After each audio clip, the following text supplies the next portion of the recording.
Google describes a B-movie as a film made on a tiny-ass budget, and while that might make some filmmakers think outside the box and come up with some interesting ideas, you usually get a lot of people trying to make the next Halloween on the budget of £2.50 and a half-eaten bag of Quavers. As horror seems to be the most popular genre for these B-movies, I scoured the depths of Amazon Prime and picked out 5 B-movies for myself to watch to see if they were any good. And quickly before we start, if you want to hit that subscribe button, I'll share the rest of the Quavers with you. Anyway, on to the first movie. So the first movie that we're going to be taking a look at is Halshark. Now, I watched the film about a week ago, and to be honest with you, I can't stop thinking about it. It's so good.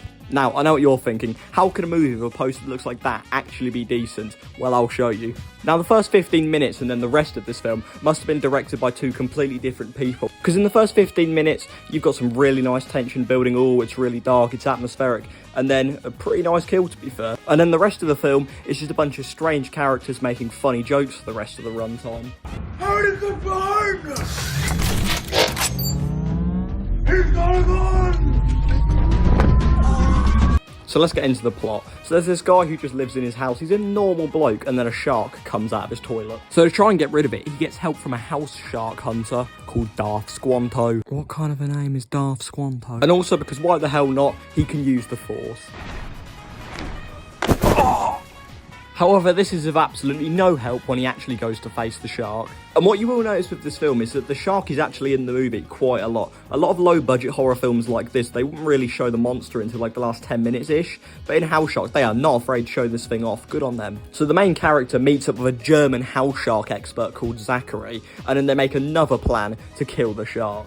And while they're doing that, a character called Abraham just spawns in randomly, and he might be the greatest character in any film ever. I mean, just listen to how he talks. It's a condition I have. I have to touch people's faces. And he talks like that for the entire movie. Everyone goes to face the house shark, and then shit just goes down. Try to keep up. A man spawns in and jumps inside the shark with a grenade. They dress up the main character as a shark to try and distract the house shark. It turns out the German actually created the house shark and is also not a German. And then the house floods for literally no reason, and everyone in the movie moves in slow motion for this entire scene with a funny filter over them that makes it look like they're actually underwater.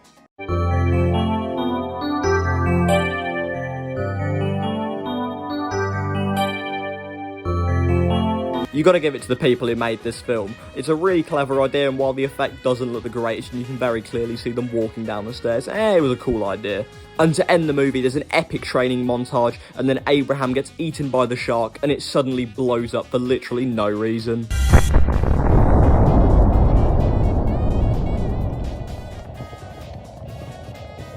And that was Halshark. It's really inconsistent with its tone, how it's really serious in some scenes and then it's just slapstick comedy in the next, but it is a really fun watch. Abraham carries it, and honestly, the film's worth watching purely for Wes Reed's performance. It's got some good ideas, and you actually see the monster, unlike our next film, which is Blood Monkey, which might actually be the worst way to spend 88 minutes. You want to know what else you can watch in 88 minutes? House, and that movie's quality. I mean, to be fair, could we really trust a movie with a poster that looks like this? And for that split second you saw the poster, you might notice the guy at the front. Yeah, that's Omar from Scarface. Right, and I'm going to try and describe the plot for you. When I was watching this with my mates, literally none of us were able to follow what was happening. So 6 American students go to Africa to learn about monkeys, and then they get attacked by the local monkeys. That was definitely not paraphrased off the Letterboxd page. It just feels like from the start of this film, everything is destined to fail. Literally, the second they land, the pilot just goes home. And I don't know about you, but they look kind of unprepared for literally going to Africa. Like, they've got like 4 bags between them. And in this movie, literally nothing happens for the first 87 minutes. Yes, that is pretty much its entire runtime. It's literally just a bunch of incredibly one-sided characters walking about and talking about monkeys for a bit. Like, bro, I came here to watch a funny monkey kill some people, but instead I got a teen drama set in Africa for some reason. And I know what you're thinking, maybe the last minute will redeem this film, but no, it's literally just a bad CGI green screen, which is all I was expecting, but they could have at least showed this off a bit further in the movie. There are literally no redeeming parts to this movie, don't even consider watching it. But you know what you should consider watching? Our next film, which is Killer Sofa. And the best way to describe this film is if you just imagine any slasher film you've seen, and then just replace the killer with a sofa. Actually, it's more of a recliner, but it's easier to sell a sofa than a recliner. The film is split into two different plots. The first one follows this girl who I think some kind of dancer, I can't really tell from watching the movie, and she buys a sofa. And then this sofa comes alive and starts attacking her mates.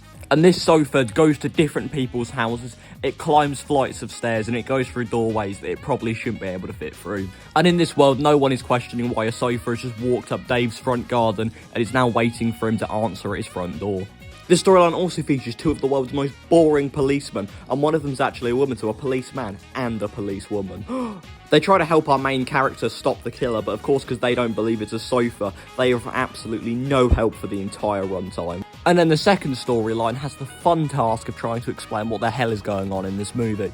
And it follows this old Don who is a disgraced rabbi. My Reformed Orthodox Rabbi, Bill Clinton. Thank you, everybody. I had to Google what that word meant, as I've never actually heard it, apart from in the Game Awards, and it means a Jewish scholar or teacher, so you learn something new every day. You see, the old Don learns that the sofa is actually that word there, and he has to contact his father, who might help him become a rabbi, but he doesn't, so he has to go out on his own and master his rabbi powers in an attempt to stop the sofa. But guess what? No one believes him. That recliner she bought is possessed. Do you hear that? He called it a recliner, because it's just blatantly not a sofa. It's just too small to be called a sofa. Want to know how this film ends? The recliner stands up and turns into a transformer, and then it turns out there's actually a man inside for some reason who just gets shot. I have no idea why he's in there, but my guy's just in there, I guess. And that was Killer Sofa. By the looks of the credits, this film seems to be made by about 7 people, which when you think about it, it's really impressive that they were able to make pretty much a feature-length movie with just the 7 of them. However, the film is still quite boring whenever the sofa's not on screen, but that sofa, goddammit, it makes it worth watching.